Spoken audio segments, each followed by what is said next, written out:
E agora, no Bom Dia Portugal, a hora da última fronteira com o Miguel Gonçalves. Miguel, bom dia, bem-vindo. Vânia. E começamos esta semana com Marte. É verdade, esta história começa em Marte? Não, começa no Sol e também tem um período. Começa entre 4,1 a 3,7 mil milhões de anos, obviamente no passado, o início da formação do Sistema Solar. O nosso amigo do Sol, curiosamente, naquela altura, emitia uma energia que era abaixo daquilo que emite hoje, cerca de 70% quando comparado com aquilo que é hoje. Isto tem influência naquilo que é a energia que os planetas recebem. A Terra, Marte está mais afastado do Sol, recebe em média menos 40% da energia que a Terra recebe. Mas, porquê é que agora vamos a Marte?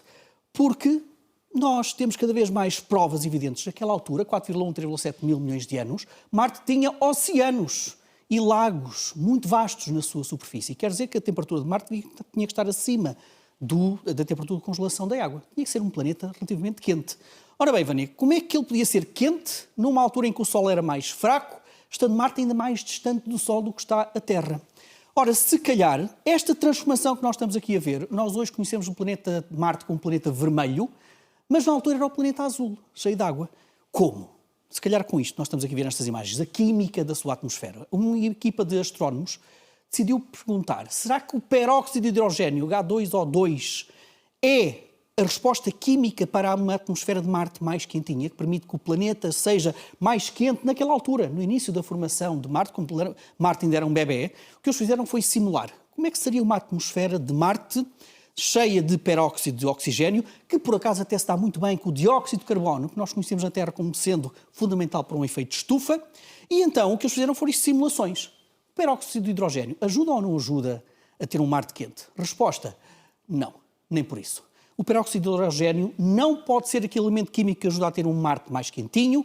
Mais do que isso, eles até imaginaram um cenário de uma grande explosão, manifestação de peróxido de hidrogênio na atmosfera de Marte. Se estivesse mesmo completamente repleta de peróxido de hidrogênio, mesmo assim aqueceria Marte? Olha, sim, mas apenas durante 10 anos. Para nós termos um Marte com oceanos, ele teria que estar aquecido durante pelo menos alguns milhares ou mesmo milhões de anos, a uma temperatura agradável para termos água líquida à superfície. Peróxido de hidrogênio, então, não é um desses elementos químicos.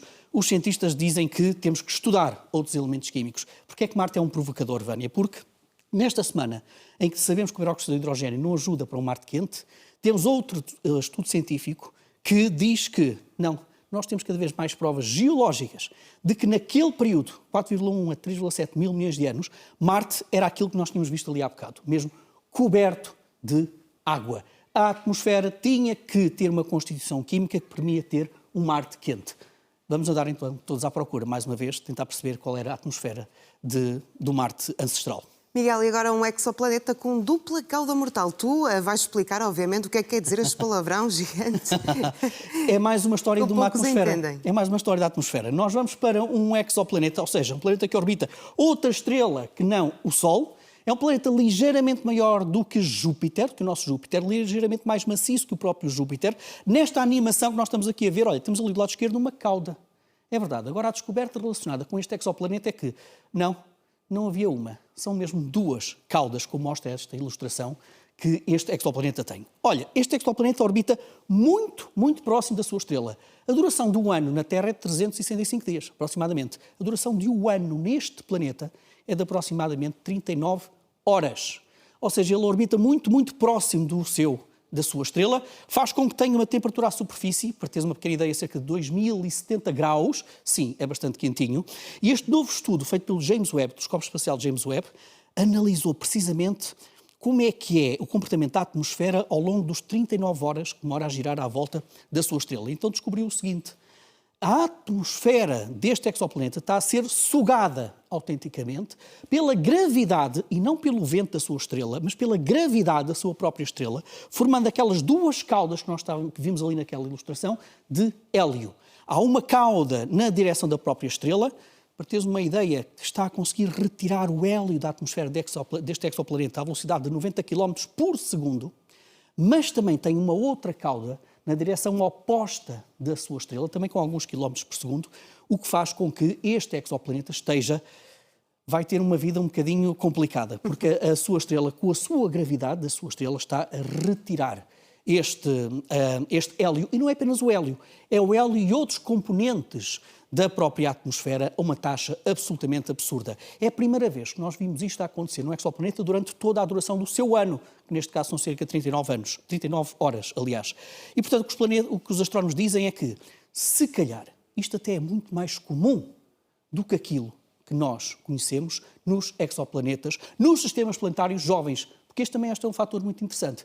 Isto é um sistema planetário, isto é uma espécie de um sistema solar muito jovem, tem apenas cerca de 1.000 milhões de anos. Sim, Vânia, isso é muito jovem em termos cósmicos, apenas 1.000 milhões de anos. Para termos uma ideia, o nosso sistema solar tem aproximadamente 4,6 mil milhões de anos. E, portanto, muito vai ainda acontecer na dinâmica deste exoplaneta, mas sabemos uma coisa, a sua estrela não é propriamente sua amiga.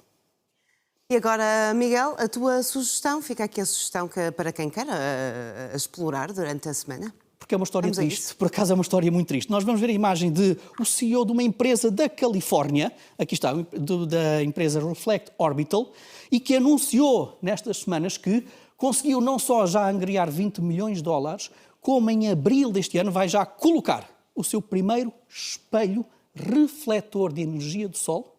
Portanto, vai ser colocado numa órbita baixa da Terra, vai refletir energia do Sol para o nosso próprio planeta, para nós adquirirmos, no fundo, a energia do Sol para as nossas prioridades aqui na Terra.